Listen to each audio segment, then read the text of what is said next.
Amaya de Sia Pramo to Yamamunina, aha, higher Sompa. 93.1 FM Son Masugusu Amuti Ebrason, Seria from Tobraka Sia Bono Yade Ebasomo. And then some more dry de Banyamba Tiani be any. A Kobi Yawa from was Arise Ghana, another dear what were yetras from Quasha so and Cramantemu, and Winsome at say. Opening Pabi the Atuja Etres or may say yes, I call IMF and then one wakura. Mrasebe Johnny ya wa fija kwabre north abato mpeso so yera Collins adoma ko mensan so e dia tudwa wo sesa IMF no Ghana fo kan wasem na dwobreo yenya enu ho sisi omai bambo so afo yewura Albert Kandapa wadnano atum akire nsem bi mafa de esie ewo lower manyakrobo wo epoemantam no ehu Ghana ba shase to na mobia mameka se galamsa mena wodo a ededa bosume fra ho mansini mu no won mo hwe so obisisi no kwan ekuro bi ye fra no hiawa engu eno ewo atwema is mansini mu wo epoemantam no kure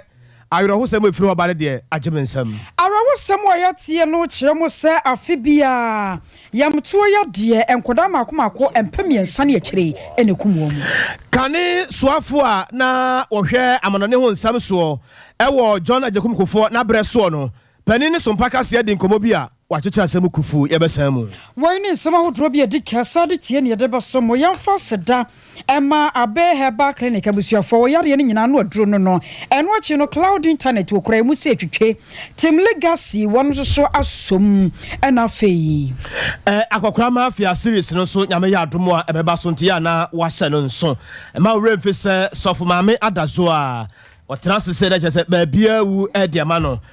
Sompa enkomo emunsam ebechechire mo de akire wawie midi ane akosia ejewa kwade boate menimenu abema nana kwabra kase live for Facebook YouTube no so ya dwuma saa kwan mienu we na afa ho a obehia na Facebook adwenche no nsusu yere nyina no wo de aba na ya kenka de afransam no na ye de ma so no nso na ba bia wie ye da se papa ensam no enie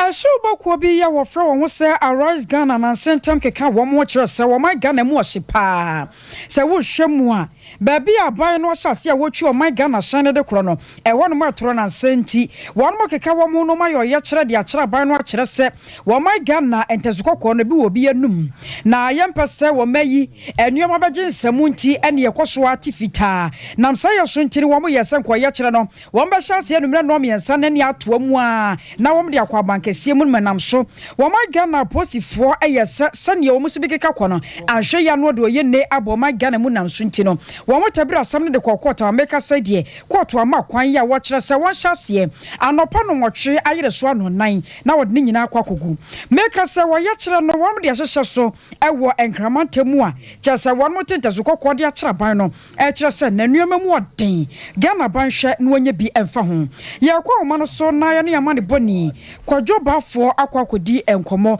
ede afa ho na ansana no wani yera Sam George edi enkomo. It's not the Russia-Ukraine crisis, because international oil prices have not increased by almost 200%. You understand me? We're buying the international market price around $100 per barrel. It was around $100 a barrel under the NDC. The problem is with the exchange rate, because your fuel price has a component of forex exchange rate as a determinant. When John Mahama was handing over office, the dollar was 4.3. Today under Akufo-Addo it is 8.2. So it is the mismanagement of Akufo-Addo and Bawumia that has made your CD become a junk currency that has affected the price of fuel. COVID, yes, COVID attacked the whole world. It didn't attack only Ghana. In other countries, interventions were made for their citizens. After free water and free electricity, you got an increase in your fuel and electricity tariffs. So it wipes off anything. You got free water for 6 months, free electricity for 6 months, they claim. But now you are paying for over 12 months an increased tariff.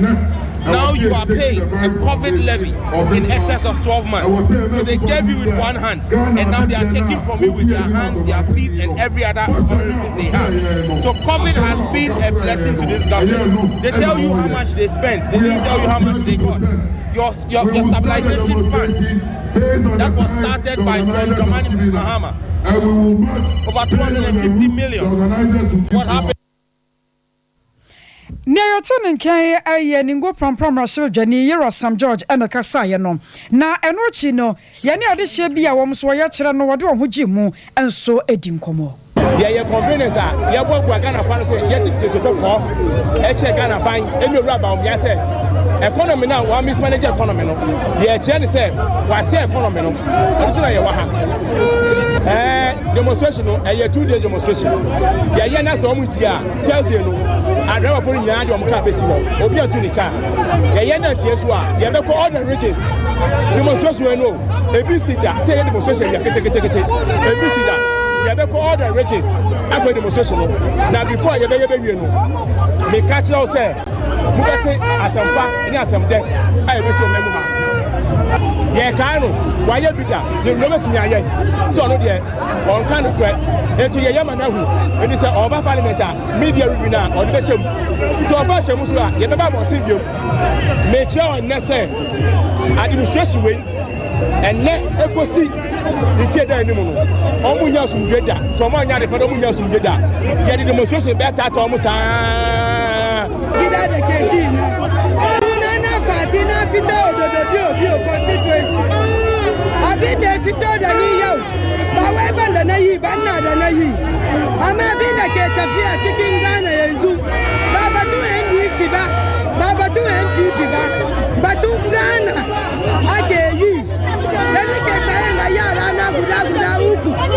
Soon as you are to cook, I mean to just to cook. Sinka, the city, quite to city. Buddha, Sukunaya. It's to come back and get it to cook. To be a feeding fee. Mutungu da 7 city.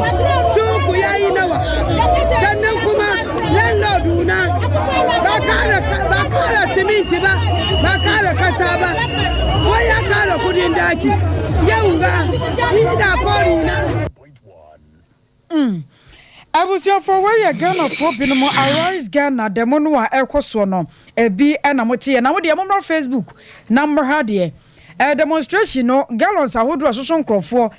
ene nsem a won ma choro de aguso na abusuafo gyae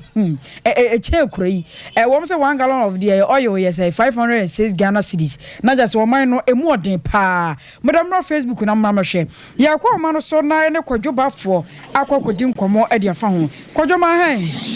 Mejo many hour. Just why you're trying to have for potty and Mudiadru. Ha, many hour, you're Chinese, baby, Mujano, transport for them, Omunia movie Babo cry.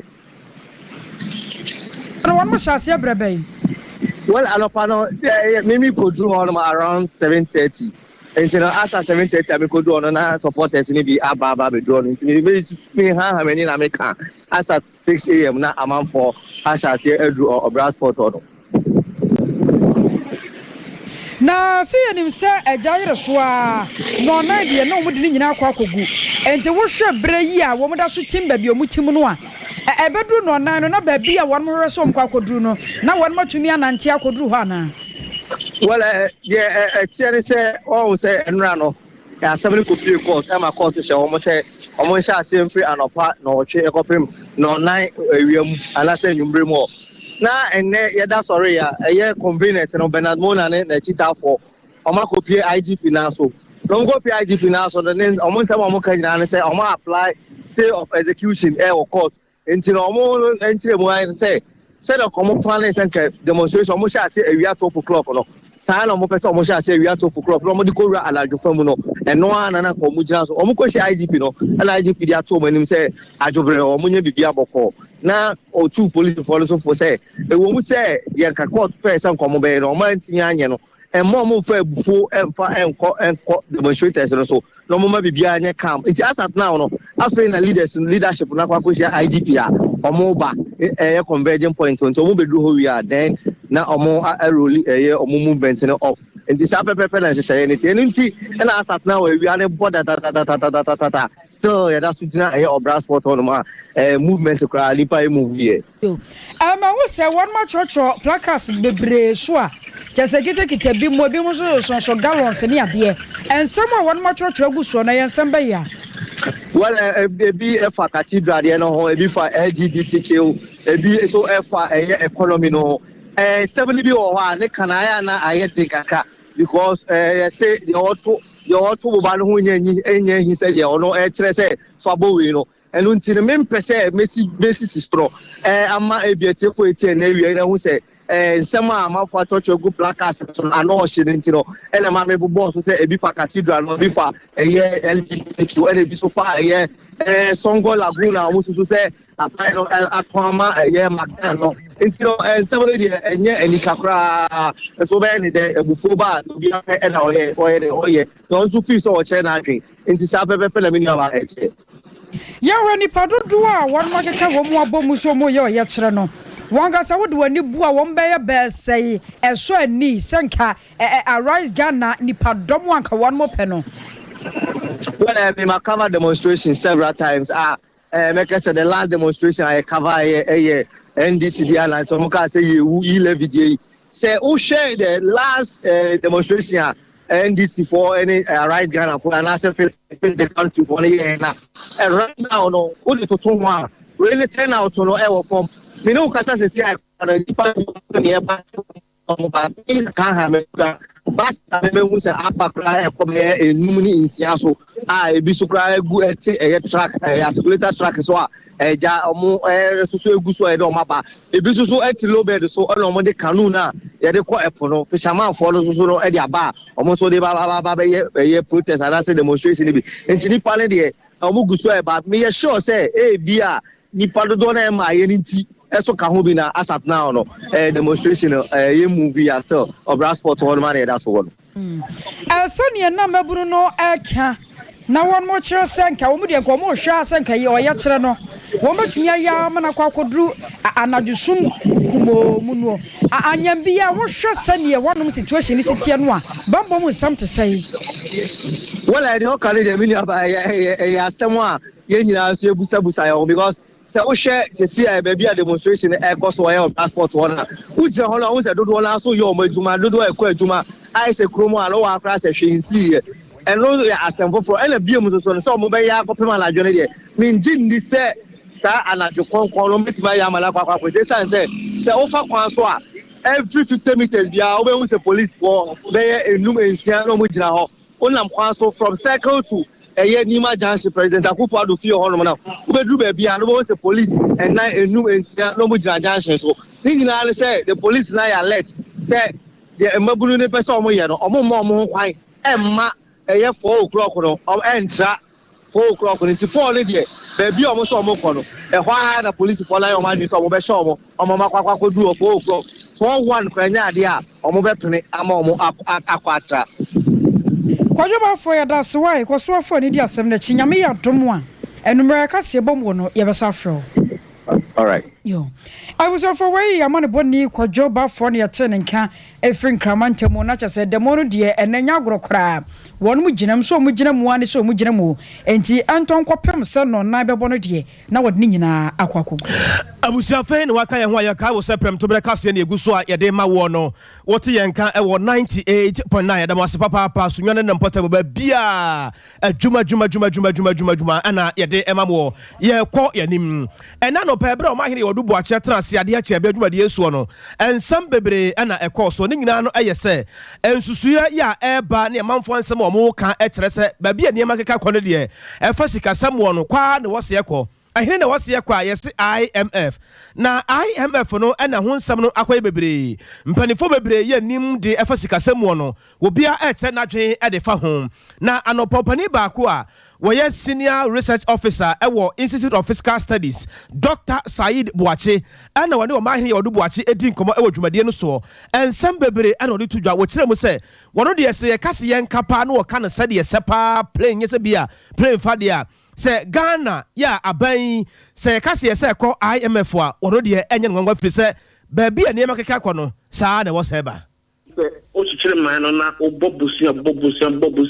kodu bebia na eje onsemo a e ba sa no a bedu bebi no omo de busia na ma no o be yi omo se e be twe omo se firi so omo twe firi so afide na achicha. This is what has happened here. A man no started from year 2013 eba 2016 deficit my way declare a fiscal deficit is 7.6% average.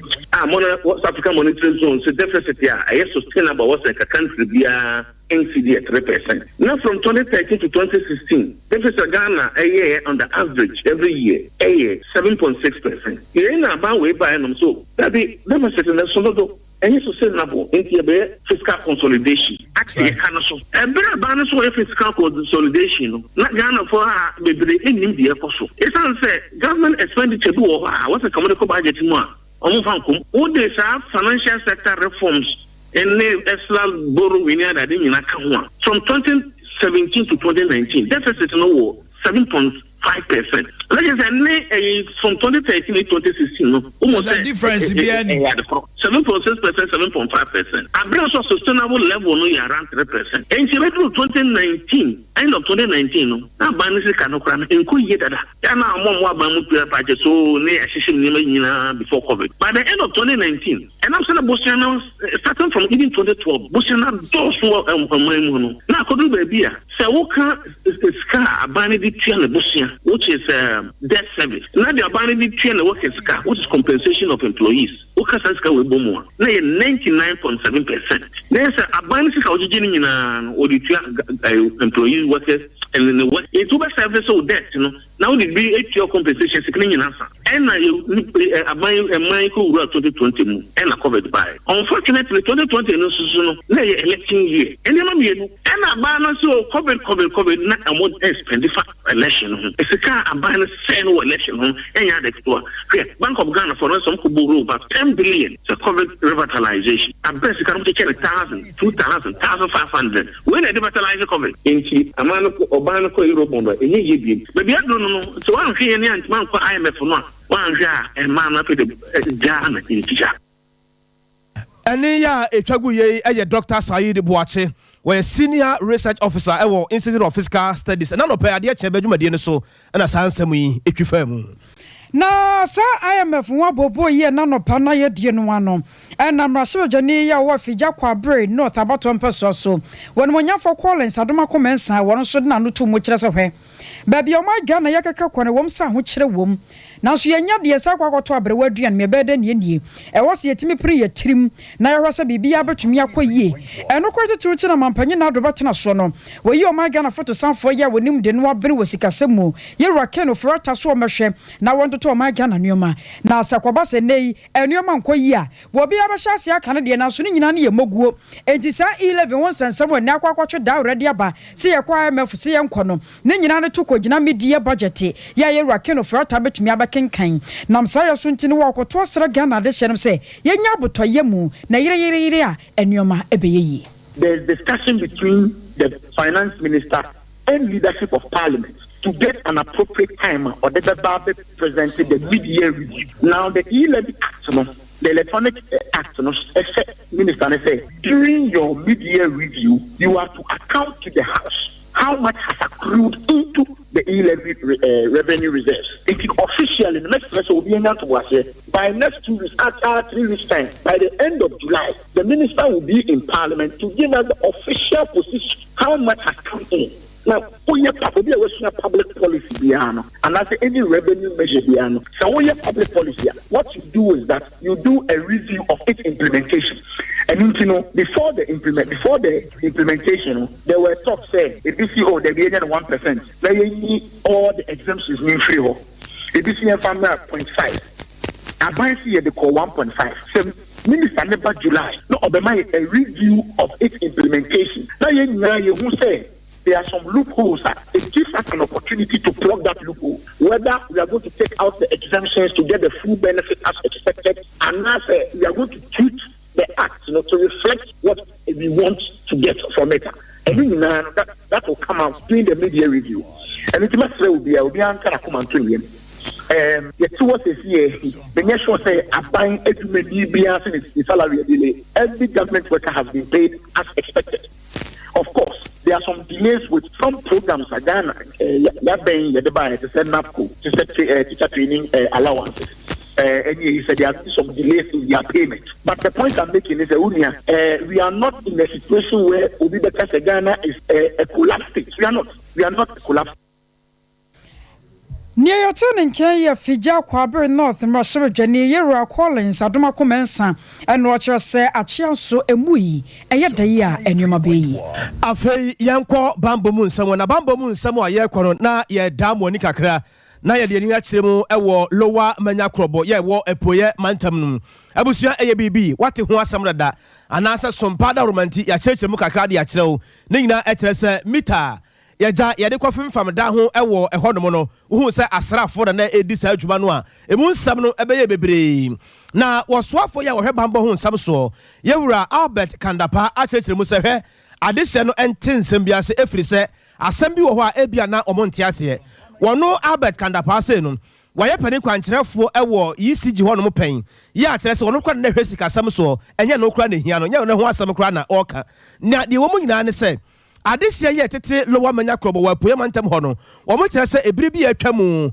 ye mampani na odi kai Dr. Osajefo Dr. Kwame Nkrumah to ko afre papa yi wo hye wo mo bo se so mu ja asase ye wo lowa manya krobo no ede ma wo mo a na se bia ye tade wo ho no mo a oh letisi to mu ntuada kopem se wiase be se ye no mo se sa enti da asase no ye ntu so ye ntua na mo kro pekasa ye a kyere se ja hwa na chirifo asempa kodo ye o mo so ja asase no mo mo boko ne sa ye nti sa asem no ato mu tirim na no na yewura Albert Kandapa kyere se sade o mo sika asem no wo mo konkrata mu kohwe se asem o mo ka no sa pepepe enete na ebere o mo kodoso nkrata hwe ye no na sa de ne bia mponi ho ya kyere se Dr. Kwame Nkrumah ehye o mo sa abo no se sa de no na ebekoso ewo se o mo de asase ama wo mo nti enti koba se bia o mo ka asem bisa na mwatom bo asepa yewura Albert Kandapa Corporation of Ghana. That's the way we do we are not a part of the area of community effort, area of almost and that is that we put down. How we commercial the assassin here back. Can you know here the sanity here, who can you then he should be saying you what idea. You know, just for you shake cut him. Shake cut him, be your fan. Then you'll be able to know, though, coming to my economy, I'm buying on cannot be I impress you, cut the deal with them. Oh, what's that? Oh, my, you know, what you have someone who got down what you didn't want to. And I said, yeah, because we say I can pay what it's been one and change a few years with almost 5 70 over figure. This is for the fact to say the private commercial wow. You need to come here near you be reform. It's the money here reform where you won't be for the credit. Here report you can't idea that you need a young no Casago for Bolanico. I could move into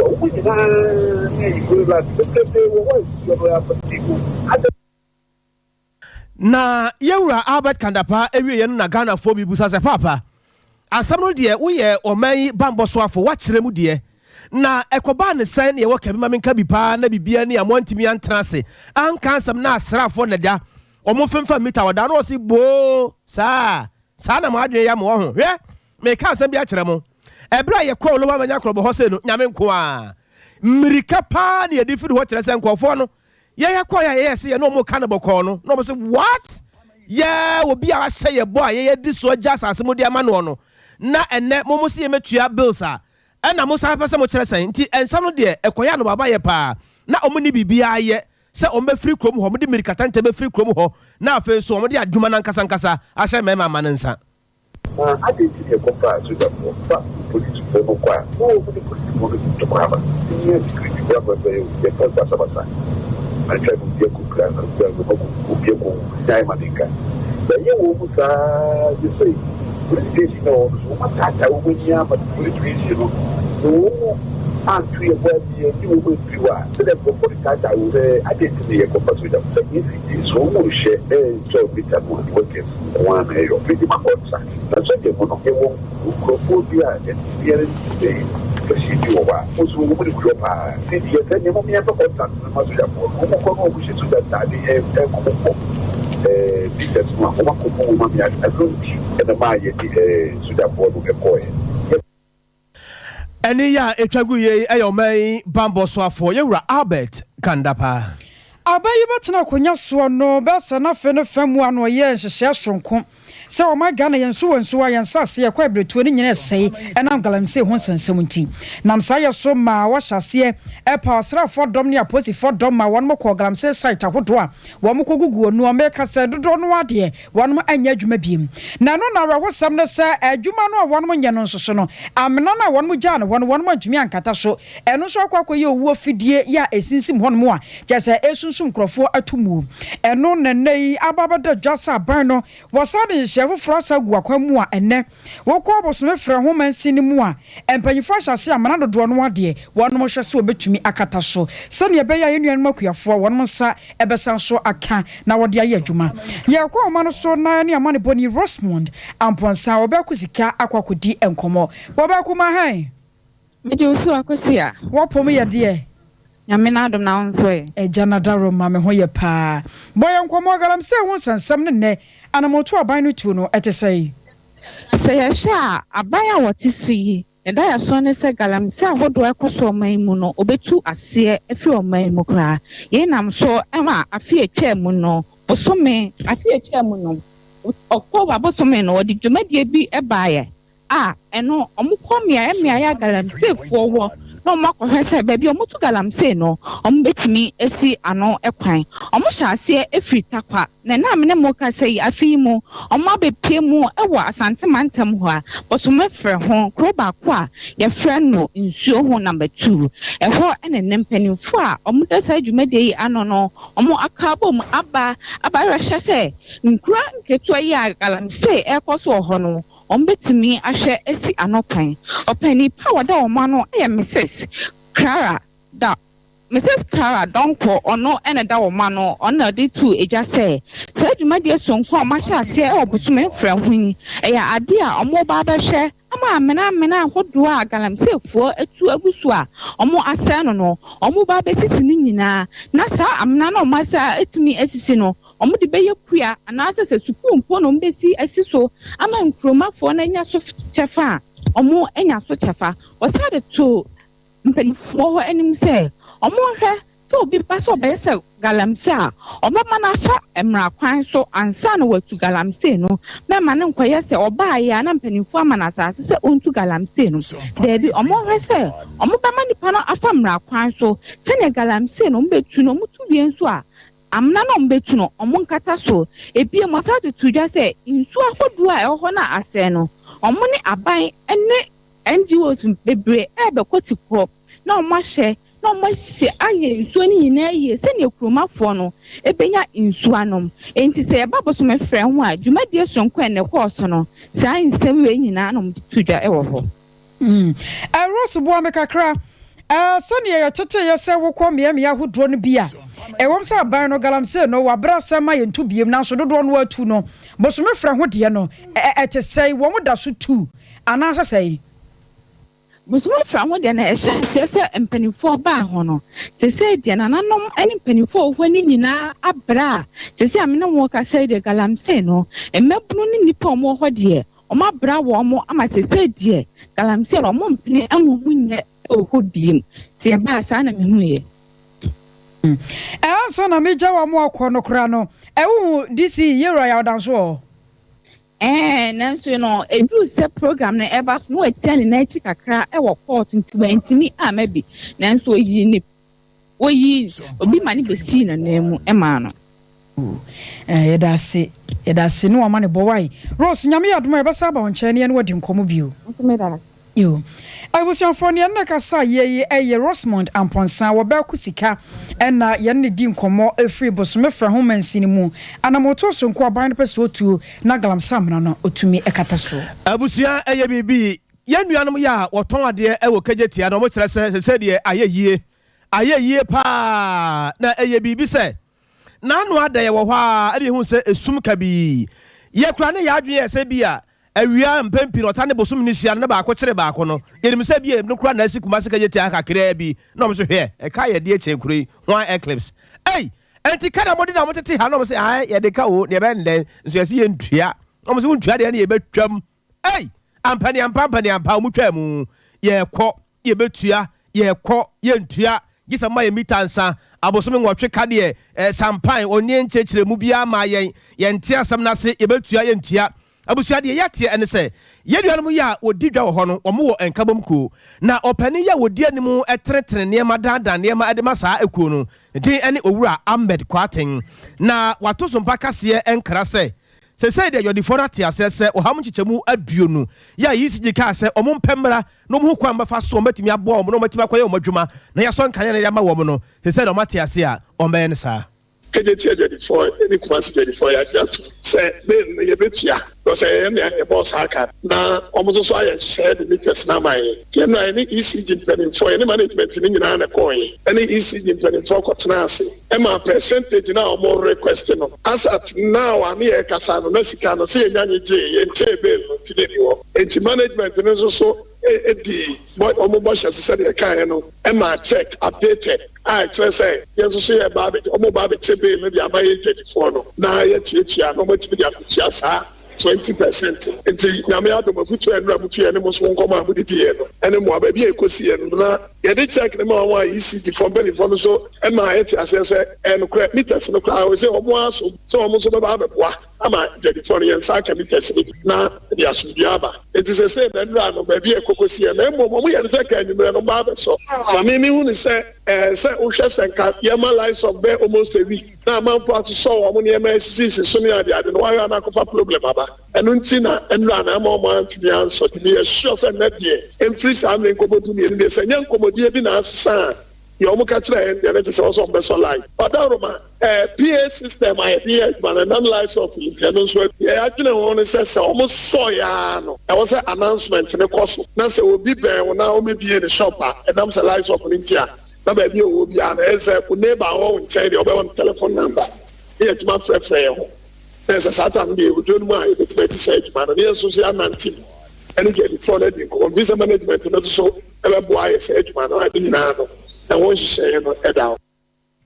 Wey eye yewura Ahmed Kwaten wodo ne kiremu e wasante mantem hase enuanom ya woto ade e wo kajetia ho no wo wankabom ko na saa ku no ne di animu a wotreten etoto niema e de ma wo mo United Nations International Children Emergency Fund ye 20 aka na say UNICEF one my nhwemu bi ade ababa tudwa na nhwemu a one my no dead prefer san koda ba say empem yensa ne ahansia ana fibia wonam yemtuo yade ye ka na say diarrhea so eti nananom ewo ensie do na say wo hwe sa yemtuo yade yi a ne kofa bae no kase pa no akwa efin say ye gya ya nan ye tutu nwura gu basa ye ga tam ye mprapramu no eno dodo no na de sa yade yi eba na wo ma ga na de kwa me ya se ye de ye dampa ya wo ye nan san se fin no de adokoro ye ya nya semketoa ye kwa ma no so na ye ne technical specialist panyipa ye bana pomde mu nsam a wono so abremu ye wura yawo atahin akwakodi nkomo e de afa asemi ho ye wura yawo ye mo ha o Sompa so nie eje so bia mejiri ye se wapom ye de oh Kristo adom ye de nyame ase ye wura asemi de aboye pusa ye mo hye ye sa afi ba konkoda mpem yensa ne akire yamto yade ku wo mo no de ano de pa o wadaro ma de ka kire ye mu ayamto yade no ankasa wo my Ghana de no ho nsam te sei ayo me da se se ne o kan sa anete we yem hwehwe mu krojen ka chinye bi ne ho se wo my Ghana afi bia mo fra mpem yensa ene ahansia ebewu just because of open defecation it ko foji ja mo nan basa na de diarrhea and cholera eba no e ade a hadwen I quite say name bi o ha hu hian so ye mfa ye ni eni akire open defecation a making hwe mu so am ye hu say so you 1 gram of feces to say paper clip kete to ha ubenya virus mako 10 million and there was a small sabi feces ni ubenya bacteria 1 million parasites eggs germs bebre newo enti ade a ehu pa enso no ne ade enso ayemfa ni echi na yenni hu dwuma eno nti ena ma mofra ewu basa enti mofra o muntimi ndi mfie num bebre ni na no bebree na free saa open defecation. Kwede wadaroma boa me kakra na che se akoda bia saa yemtuo yade no obenya bie no ekwa bi so ne beka ne se wadi agyanan ana Se I mean diarrhea de enya agyanan kwa efin so ka ho se yemmo yen potemu ho bayi na yenhwe se ho be clean na mofra esisa efin edi ni ade no ena de yare ebresa amofra no nemo enya diarrhea kwa so your cholera your dysentery your so many other diseases ha mofra na eku mofra because of poor sanitation and open defecation. na wohwe baby a wo magana ye keke kono a yenim se wo mayi cha na be chen so nka ho efia dokoro ye pa na kwan ye befa so ye begyan no eno so akwakoye boache bidin makwakoye nimdefo no wadaworoma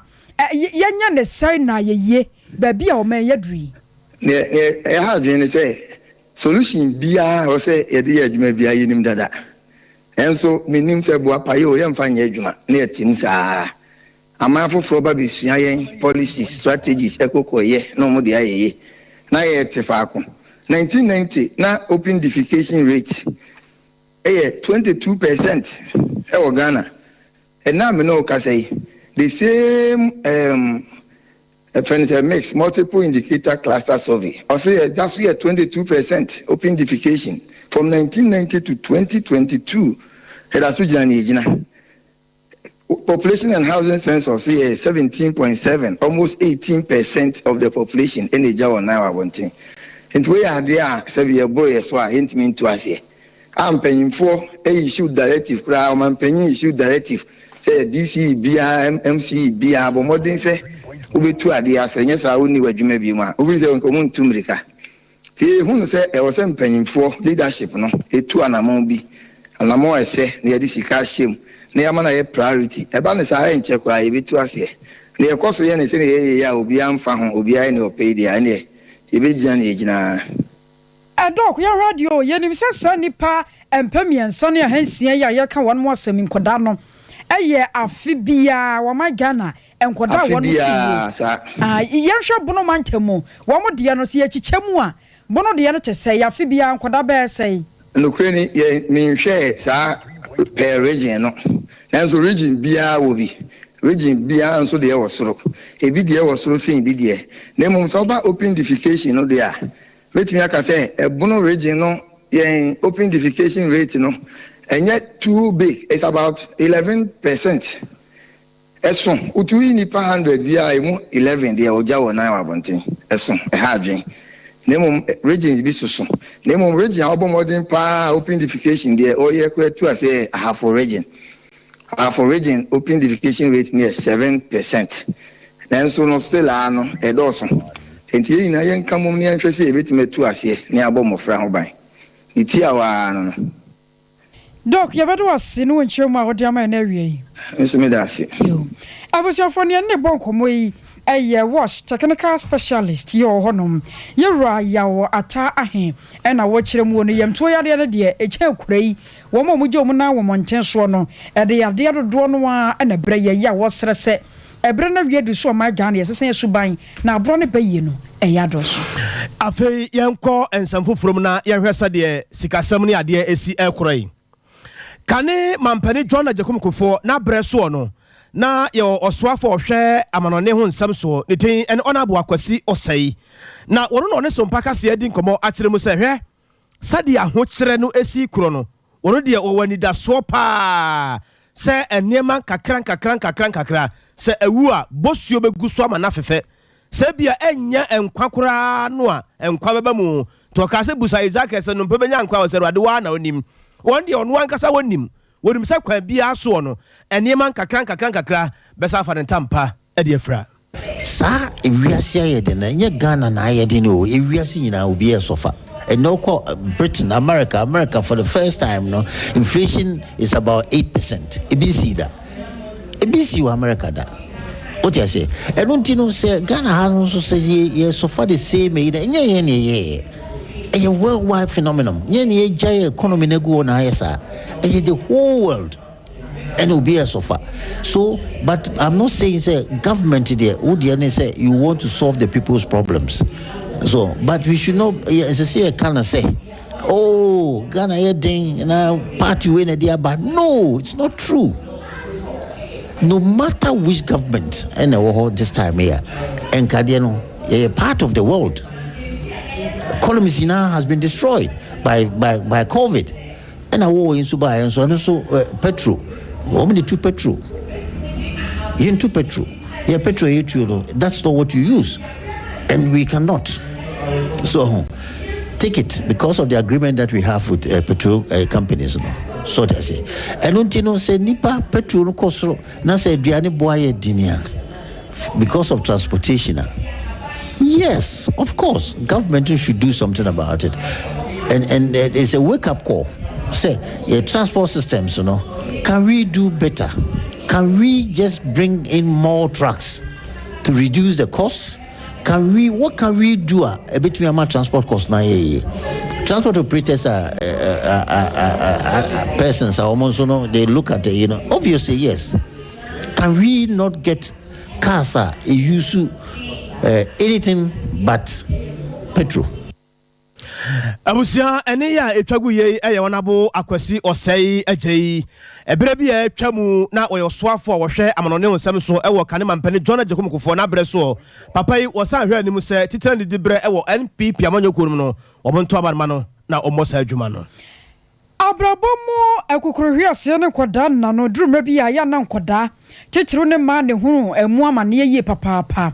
ene wo behwe awafo bi ntokwa bi a won wanyanti na sunsunsanso akwa wie won koda no so na benkatachie watabiri ni mu ne pa na akoda mo bonsa be se mfinhia dudun so dun wotwe na woni akoda no da be kwakwa wie che no wahye ne yafunu na wadwane agya akoda no ho enti nampempi no ano enkoda do no anyini nya mfinhia ne dun wotwe na wafa afuro no de na be mo ne nyem ya wasiminim eno okoso o man gare mu papa ma wokọ ne ya hafo mantamu a esunafo south mansini mu na yetie ne sempre wanyinsi achiate se ho amachese wokora de condemn to grebu ayagensemo na girl child education coordinator Madam Princess Oben Amua eno de ato awofo anu anim se we de wosra da baby o magia na keka konde enkempre wanyinsi akora de enka ne sei eno kora titiro ti na nempanyefo ye nsakraye aye senke ye man koda ne nko suku wo mo so hunu nuoma ani so na wo mo ru se ebre bi wo hono mo a eni kwan so oba akora mpono wogege wani mo be man sem na nka mfansa be man de 1 Ghana cedi 2 Ghana cedi adada wadwene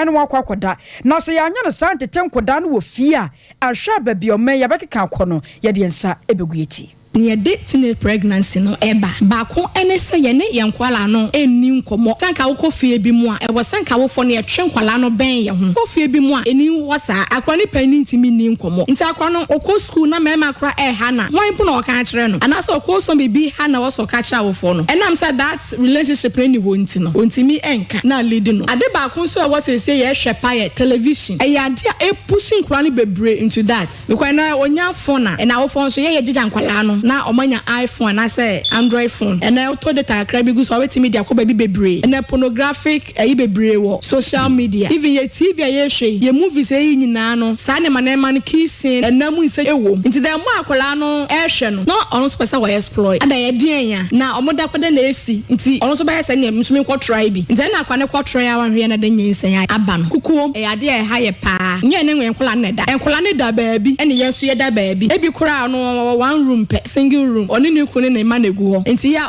no wadanfo enkoda ono na nkoda o make sure akwana akoda ono so na wada akwana nkoda so akoda aye se wa nkoda eno emfa na ho biem so esan so ha ye bebre pa ne se awfo no bebre bi sesika e from ma no ho anka akola nkoko school die sanka woni sika bia but adachia no pa akosua woni 5 cedis akosua woni 10 cedis akosua woni say enti o pa kire sen onko ye adwuma ono so ntimi nkodo ontimi kopam enti dwuma betimi ane se odo no ho be ma be ma no so timi enye sika enti eso ye me de mi okukuom e ade ya e ha adwen pa ebi kura eji chop money e wo mama ho I was your from Madam Princess Oben Amua girl child education coordinator ne ne kasa ye no na no chi no eno baba chesa sansem we dura ya mamra no anya dwuma ene obehunu no ohene bi no atietia ne chache wani madutu ntoma wozo already amena na me wo fase yenyi asem ni nkofie yengo ka ne fie asem mekwa wie kire na akoda na brabo wonom asai no ade baako a e haye pa as girls offices yɛpɛ sorry tia nanso so ɔmo kan bi eba mu no ɔmo ma yɛdwuma no NCP ɛne sɛ ebia for example obi akodi file akwala obi rape akwala emra kwan mu no because sa rape ni defilement ni sia ɛha akwala no apomudin mu ɛha akwala na adwin mu psychologically ne social life because na ma akwala ne se ko rape no ɛna ye hu ni say effect ni esisi a ye hu ni say o rape na your ba ntinye hwe by future obetimi rape because na ne lucy ni womb or the yare ace ni ade ebre omo nti bia wo no why wa adwin say bia obeboa ama bia yenya justice for akwala no na ekwan se da kwa ne fa so counseling ne health ni aye no ube proceed ya weba na sofu bi di akire na bia ato ne ntoma aguso na wa ba ntema ye ntimi emwa sa enkwala no nti e ka cha wo fo ne se bibisa esi a eye omofa emfa mrakwan na akwala no nso ende no nti sa ode aye wo ban se kro mu anote to de bedi ma na wo ho ni nyina na se onyim omu nyina afede ne beba nipa yɛtene nkan ayɛ Madam Princess Obe Amoa wɔkɔ sunafo South yɛ no hafomantemu a wɔyɛ girl child education coordinator ɛwɔ hɔ abusia baby eldre yɛbɛda yɛn ho aba yɛba nsɛm no bebree ɛna aka kyerɛ sɛ deɛ ka kyerɛ wɔ sɛ wode wade kyerɛm ɛwɔ atiwa is mansene mu apoye mantamu a no korɛ awerɛhosɛm bi asi no me a me ho adwene me yɛba Sesia Ghana hade open internet papa eye smooth eye fast bemo ye dia we bia with speed dia eye Cloud Ghana internet and fa ho ne ba bia wo hye say a new site and a rural area Cloud Ghana chow internet ni tuma say demo ani entertainko na ne speed ne so de wo hu ne so da say dwumem efie ana ba bia wo hia internet bia de and no ane Cloud Ghana internet sa santamemu hanko na wo dia wuni how kra Cloud Ghana nko na Ghana ha o providing internet connectivity and twitwi ni mu ntwitwensi a dem say smooth dia wodi ye bia a content term so the mouth say Wi-Fi and now hotspot deployment CCTV camera installation IPVT installation net surveillance digital security locks and a web hosting there Cloud Ghana internet service in Kwana and Uhamo and fa ho ne ba bia wo Cloud Ghana e twa utuma say wo demo ani speed ne die esuni seso esu bimba Ghana hada simple Unya how bia you provided 24-hour support demau ye mrantie no wo frɛ ya ne adru ho dadaada or how bia sane atie bia ya son no de amount watumi akoso the internet na digumedie bia wudi bia ope ye cha kwan ya top high opposite Love FM ye ne kwama rural bank na wo dan bakum frɛ Mr Internet was 0202 699 110 ana 0244601933 ubetumi so send a mail was support@cloudghana.com Cloud Ghana Internet. The future can't wait.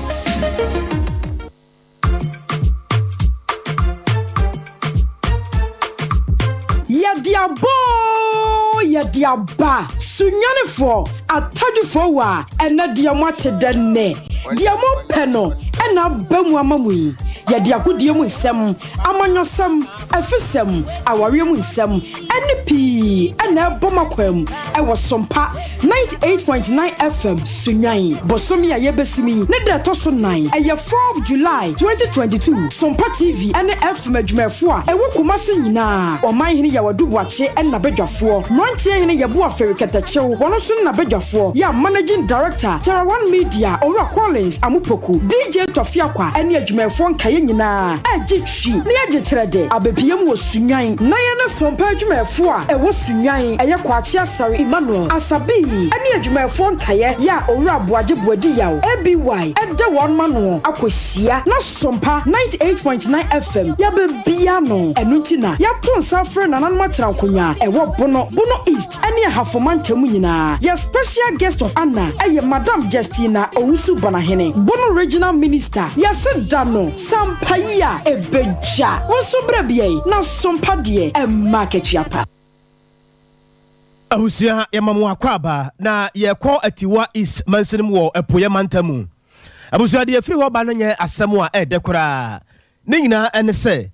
wowura bi esususa ne mfie no free aduonum kɔnanim kakra no ade akye yɛ mo hu sɛ school bi wɔ hɔ ahoma na sɛ wowura yi mra ya ɔsɛn hɔ yi na asɛm no akɔyɛ nkomodie obia ɛka ne deɛ yɛpɛsɛ yɛte asɛm no ase yie paa na nyame ayɛ adom awie yɛnsa ka wɔn Alfred ano wɔyɛ assembly member de ma ade hyɛ yɛ wɔn ntam hɔ ɔda bo nyame asomdue nka so mpa so nie Enka so mini. Papa na apombo ko de. Adumini ahye ye ho ye pa. Ye da nyame ase papa. Ororoma ye pese ye te asem no ase ankasa. The medical awai esoro no kakra no. Sa na ase no te ana te sen. Mini ameda se medical chia ye Sompa etiefo nyina. So medini ye onabo ano afre so do kai no. The assembly member wa ti Kadwa so wa Tiwa East. Na assembly chairman nyina no se ye dra.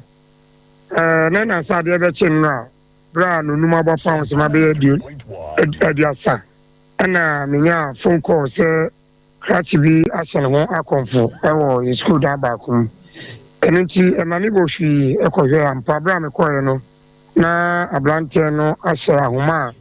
wato anananom ɛwɔ nsia do. Ti ɛma madwem yɛ me nasa na deɛ na bɛba a bɛma obi ahyɛ ne ho akɔmfo saa. Ti retwi bɛ abusua ɛne ɔmanfoɔ no ebusaeɛ. Na ɛyɛ Krachi ne deɛ nkasa a yɛde frɛ no yɛ Adi Isaac awanya mfisia bɛyɛ aduonum na wɔn kyerɛ sɛ bɛyɛ America kredi na Krachi no nya ne ho kani a ɔwale ya wɔyɛ ayeforo kyenkyenkye paa wɔn kan na ayeforo no akyi no ɛna wɔne ne yere nyinaa ɛkɔ ɛyɛ Gabon sɛ ɔmo kɔdi paa kakra eti nkyerɛmu a ɛyɛ ɔmo de maa no kyerɛ sɛ ɔmo asetere mu no awoɔ ɛmba ti ɛma wɔregya yɛ eba ọba ne yɛsɛ ontimi enware bi ɛna yɛ owura yɛ a wahyɛ ne ho ahoma yi ɛde ba n'akyi eti ɔba nyina wo kuro na kasa asɛm si no ɛyɛ ehiawa wu ɔsan ɛba hɔnom na wɔn kyerɛ sɛ ɔba ɛbɛyɛ bosomi mmiɛnsa ni na ɛbɛyɛ na ɔtwe ntam yi deɛ ɔnam na ne di nkɔmɔ a deɛ ɔka yɛ ne yere na wagya no no ɛho asɛm na ɔka sɛ ɔbaa no agya no waale no wanwo ama no wagya no ti sɛ no ayawo sɛ broken heart ɛne deɛ obi nim ɛne sɛ yɛda sɔre yɛ a ɛyɛ classroom foforɔ koraa ɛyɛ MP esi ama ɔmpɔ mu nwieyɛ nanso so asuafoɔ no ayi baako ɛde ayɛ classroom ama ɛyɛ KG4 no sɛ ɔmo kyerɛ osua deɛ a aberante no akɔ hɔ akɔhyɛ ahoma a ɔde ato anananom ɛwɔ nsia do no. Na bo se kuro no de sɛ hiawa engu. Hiawa ewu. Enti bɛɛma no ọba wɔne natena akyɛ anaa. Nipa kyerɛ saa na ɛyɛ abusua ɛka sɛ waware no a wɔne no atena akyɛ kakra. Are ne he wofiri he na ɔbaa no mfie no so kora bɛyɛ sɛn. Ɔbaa no deɛ no kura ne nyame anim ne mekɔyɛ no mebisa no aseɛ sɛ ɔni kuro no so nti menim sɛ bi a ɔga bɔ ho so aba o ana mehu no nti ɔbaa no deɛ mamusa ne mfie a wadi ne din mpo. Na kyerɛ sɛ metie wo yi a bɛrima yɛ wahyɛ ne ho ahoma yi ɔkɔware ɔbaa no firi yankasa yɛ nuanom Gabonfoɔ yi hɔ na ɔde ne ba ɛpoyɛ mantam hɔ nyɛ saa. Debi ɔbaa no yɛ Ghana ne de hyɛ nti ɔwale ne wieɛ no ɛna ɔne ne nyinaa tu bata ɛkɔɔ yɛ Gabon saa na nkyerɛkyerɛm no ɛbaeɛ. Abibimam ha ya Gabon yi. Mpatwɔn. Ɛna ɔmo san ba ɔmo akyi brada nyɛ na ɔmo san ba ɔmo akyi nyɛ saa. Mpatwɔn. Nti saa ɔmo kɔ hɔ no nyinaa no ɔmo anwo. Saa ne nkyerɛmu no baeɛ sɛ ɔmo kɔ nyinaa na wɔn amma. Na mentimi nkyerɛ sɛ ebia na mfonso no firi bɛrima ana ɔbaa no na mmom ɛnam so de awaregya ayɛ dɛn ɛbae a ɔbaa no ɛna ɔmo kyerɛ sɛ ɔbaa no ne gyaa bɛrima no. Ya nkɔmɔ a na obi ɛka ne sɛ awoɔ no nti anyɛ saa. Mepatwɔn. Na wotietie mu kakra no hwɛ a ɔmo ware yɛ akyɛ kakra. Sɛdeɛ ɔmo kyɛ no deɛ akyɛ kakra ne mfie dodoɔ pɔtɛ ɔmo atra no deɛ na mbisa saa kɔmɔ no. Yabo video na yɛhwɛ no biribi nti na yɛmpɛ sɛ yɛde bɛto Facebook no YouTube no so ma ade hyɛ bi ahwɛ ya ne yakonya asɛm. Yɛnim sɛ mpempi no sɛ obi ɛsɛn ne ho ahoma ya na adeɛ bi kyerɛ paa sɛ wei di ampa wasɛn ne ho ahoma. Nanso wei no sɛ metwa mfoni ne yie akyerɛ tiefo mu tie na awie ya classroom no ɔmo mmɔ ceiling na ennua na sensam ɛdan no so na ɛma yɛde nkyɛnse gu so no baako na ɔde ahoma yɛde ɛhata nneɛma yie bi asɛ ne ho no wabu nkotodwe ɛwɔ class hɔ nyɛ saa. Mepatwɔn saa ne teɛ. Ɔnabo wokɔhwɛeɛ no ɛnyɛ nwanwa kakra. Bra me kɔpie so no me akora me bisa me ho sɛ na ahoma yɛ nanso so wohwɛ ahoma no a ahoma no ɔka bɔ ho mmienu mfoni na me hu ɔka bɔ ho mmienu na ka kyerɛ nka me sɛ ne mu odu ɔsowa paa ɛbrane paa nti me adwene mu me susua no kyerɛ sɛ ahoma no berɛ a ɛm sɛ ɔde sɛ ho no ɛwue no nti ɛm sɛ ɛtwe no ɛti wohwɛ ne kɔn deɛ a mmea ne kɔn te sɛ deɛ ɛde ade ahyɛ obi kɔn yɛatwe no ɛti ahoma no baako teeɛ ɛna m sɛ ma mu ɛyɛ dɛ goe but sɛ obi ka sɛ baako akɔ mu adansefoɔ wɔ yi ɔnam wei yɛhwɛ ne sɛ muduru amu no ho no na biribi ɛyɛ adeɛ bi a ɛnwanwa wɔ amu no ho na biribi yɛ nsɛnkyerɛnne bi wɔ amu no ho anaasɛ ahoma no na muhunu sɛ ɛsɔ ne mene saa deɛ me di m'ani hui no deɛ ahoma no na ne yɛhunu sɛ amia asɔ ne kɔn ayɛdɛn a yɛatwe a bɛsɛ bi a yɛabɔ no yɛtwa no ne ho baabi ati deɛ mahu biribiara saa bɛrima no n'abusuafoɔ ntam hɔ ano mu firi mepatɔ n'abusuafoɔ ɛfiri hia wɔ mu waa te sɛ mu no akɔdi apolisifoɔ nsɛm mepatɔ ae yɛnim sɛ ɛyɛ ana mpɛmpii no obi kora akɔhyɛ ne ho ahoma a ɛyɛ ana ebi ɔtumi twerɛ krataa bi anaasɛ biribi hyɛ ne bɔtɔm sɛ bi a meyere afie agye wo akɔdeɛ wagyaa me nti gya wagyaa me nti ɛho hia sɛ wo sɛ metena asase yi so biribi saa wɔ ne bɔtɔm apolisifoɔ no abɔ amanneɛ saa ne bɔtɔm deɛ berɛ apolisifoɔ no bɛfa no kɔɛ menyanya nteɛ biara ana ɛkyɛn sɛ no wahyɛ ahoma nti yɛn no a yɛkɔ no de obiara mpɛ sɛ ɔde ne nsa bɛyɛ dɛn ɛbɛka n'ataadeɛ mpo na mmom deɛ hu yɛ ɛyɛ des no a na ɛsi akwala no akɔnya baako ɛsi hɔ nom no na wayi ne mpaboa agu ho ana ɛyɛ alomo yɛ a mmeranteɛ yi ɛnom yi bi sachets ɛhyɛ des no ase a ebi a mmemme susue mu ebi a nsa no ɔnom wieɛ no ansa na ɔreyɛ saa de na krataa deɛ saa bere bɛsi saa bere deɛ menhu krataa bi ana mente biribiara nso ɛfa ho ayi no sachets ayi no polisifoɔ no afa de kɔ ho mepatɔ ae yɛnim sɛ nsa pampan deɛ wote a wote ɛnyɛ de na polisifoɔ no yiyɛ no bɛhwia mu ahwɛ sɛ ɛyɛ nsa na ɔhu sɛ ɛyɛ nsa wɔ ho mepatɔ nsa deɛ mea mede m'anim sɛ alomo yɛ a alomo sachɛseɛ bi na wanom bi ma ɛda hɔ nom sɛ no mpo sɛ ɔno a ne nom yɛ sɛ obi na de bɛto ansa na ɔkɔɔ deɛ mentimi nhu gya mo akɔ obi de message aba sɛ memmusa wo sɛ ehia wo engu no aseɛ ne sɛn ehia wo engu deɛ ɛmi sɛ ɛno akyerɛ ne ho ase sɛ ebi a ɛde na ɔmo nya saa din no wɔ hɔ deɛ yɛyɛ a ɔmo nya din no deɛ agye sɛ mehyɛ da mebusa wo wada rɔma agye sɛ mehyɛ da abusa nanam na ɔmo ma me nkyerɛmu paa bɛt deɛ meminim sɛ ehia wo a ewu kyerɛ sɛ abrabɔ no a yɛrebɔ no ebi a na nneɛma mu ayɛ den sɛdeɛ krakye ahyɛ ne ho akɔmfo yi kyerɛ sɛ biribi baw anaa biribi nkɔ yie a no nkyerɛ sɛ woyɛ dɛn woku wo ho anaa sɛ wowu because wonim sɛ wonwu yi a wonim deɛ ɔkyɛn bɛyɛ dɛn wobɛnya mo ɔna boyɛ da ase wae meso mɛda ase na mɛfa saa akɔnya bi so na makyea ɛyɛ kadewa so electoral area for nyinaa na makyea me MP ɔnabo abra ɔsɛ asare a ɔsɛ deputy minister for finance ɛne adɔfo nyinaa ka yehia sika pa nto mere sika why mepacho oba ka ten so mfrɛ no me sika yehia sika pa why yɛda asepa me cha competitive for nso nyinaa yɛda asepa pa atiwa is mansini mu wapoe mantam ne yɛkɔ yɛ sika de obi ahia me hia sika pa bɛ sɛ dama me miɛnsa na mede akɔmi kuruma hafo me ha me wate ogas media agro abusua ebra so sɛ yɛde adwenkyerɛ yɛ amode aba no yɛde ebra mu na wonim abe herbal clinic ɛno a mekɔ hɔ na no kuro ni mani gye pa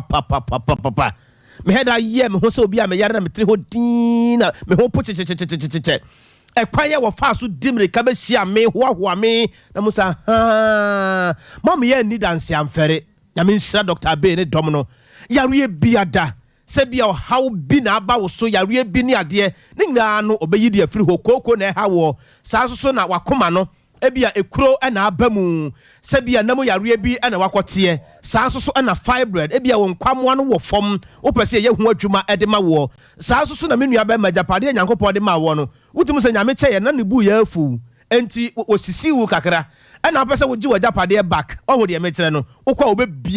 obebie saa band no kama enti wuduru ba bi a wa wo pɛ ho se mesie ni mempɛso ayi so de ha ya besom ya na ɔyɛ wagya no hɔ a na wasi full stop ɛde ma wo hu de mekyerɛ no mabɔ mani akyerɛ wo nti wobɛte ase wo so de ba bi a wo firi ba bia no brakuma se Unya beduru Kumasi a wo se o kota no so apatrapa new side Johnson hwa won si wo ho ye ben apatrapa Johnson akoda akoro anu a obekire wo honum what obi mfa ne yare enko ho ensa emfa emafie Dr. Abenu no frɛ no na wonye wo so awie ya 0243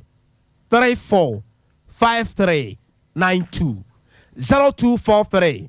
34 5392 and 0506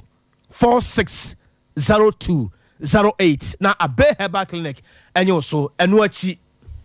Cloud internet nso die nie for cloud internet die se wo pay internet papa na wo de do dwuma de entete nko enha wadwene enkogya wo kwan mu a cloud internet ye beye ne kama de besa so ko speed de ama ne beye no wifi ni nyina ye hwede ho dwuma na nya no nko ho wo bo no makronfo 100 pa wo fi a wote akronfo se won mu si wani wadwuma mu ni araje ntumi nko ho ene ye wia wo per CCTV camera yi bi na wo de abo je se de ebo so mpai ba bia ba fa bia na wo phone so 24/7 wotumi bia wo phone nim na wo hwe nipa wo ba wo no mo no ni nyina wo behunu e wo phone so cloud internet ye ne ye hwede ho dwuma ye ba ma bia ye kama sound nyina wo betia ma ho to ebuja for your top high ye na love fm de hwe ni mu abronsan wa kuma uma rural bank wo mu no sadan kro no amu ne ye wo mon fra ye wo 0202 699 110 0202 699 110 and 0244 601 933 Team Legacy nso ne ye yeto mo so ne asore abusuafo wo mo na de ba na say series eba na sa series we die me camera kyerɛw war series ahwahwahwahwa na we die etwam bibia edem clear na woni bibi akonya kase a wo mo sa de ato won se wo manfo mu wo pepa wa kuma pa wo bo ma wada sodaye se sini twa adwuma no wode ne ho bewuram na so onya babia no wafa bra wate ne amwa nyame ya dom a 3rd July esida kwasiada Sompa ni mu ha ye awia don kompa mu na waba sompa ni mu ha wo baba bedru no bon sampanyimfo no mba betwa sini no na wo mu ha dada na do ho afra ye be mu atwa sini de ya sere sam betwa de ye abufusam de ye bibia bi de wo to no mama so ye bi daachi ne waji din wo panchiremo bia no ano so fra homan 0548 3071 98 0548 307198 and 0201 555361 0201 555361 afema junchira modi abano yankinkan abusia yemoboso taw na restaurant adaro piaso ma me na yehwe na yemoboso kakra na yehwe na yehwe de enema esi echo Restford yankwai piaso ma me na yehwe sade enema esi echo Rox nyamae de mamemfa mamemu din na afi yenko keke kasoa wonne de bai Amisco Spelele wono so de Africa soa Ernest Osai donko wonne de bai Patrick Kofiedu yedase Christopher kasoa enafi Anane Samuel wono so enne de bai